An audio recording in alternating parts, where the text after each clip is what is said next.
Assalomu alaykum qadrdonlar, yaxshimisizlar? Mana biz navbatdagi tunikafon obyektimizni tugatdik. Shu obyektimizga jami $1000 rasxod bo'ldi. Shular ichidan mana ko'rib turganingizdek ko'cha tarafda 10 metr, ichkarini ham ko'rsataman. Ichkarida 8 metr tarnov o'rnatib berdik. Ishimizga o'zlaring bir baho berasizlar.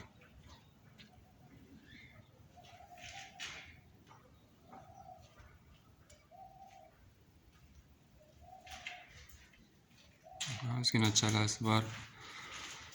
Tayyor bitgan uyda kirib syomka qilib qo'yyapti.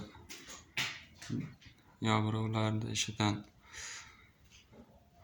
tayyor ko'chirib qo'yyapti deydigan aka-ukalarimiz uchun maxsus bitmagan holatda syomka qilyapman.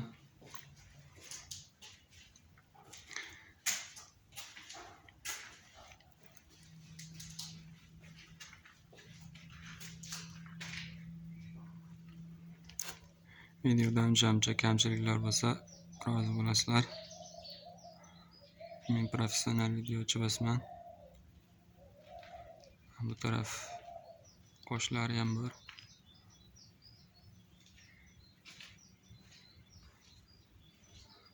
O tepada chalasi turibdi hali.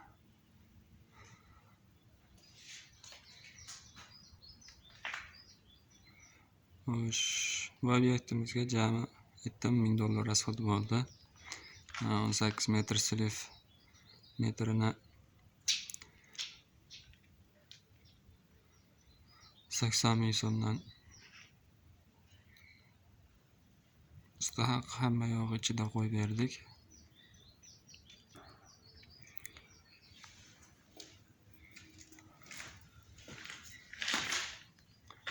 Qo'ygani o'sha 90 kvadrat oshiqroq tunikafon bo'ldi.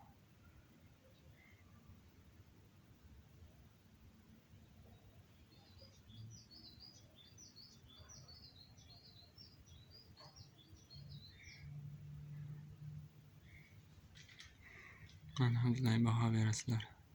Mana bizning shogirdimiz. Hali uyqusi ochilgan yo'q. Kulishiga nechi buni? Mana shunaqa gaplar. Kimga shunaqa tunikafon xizmatlari kerak bo'lsa, aloqaga chiqaverasizlar. Chiroyli qilib kelishtirib beramiz.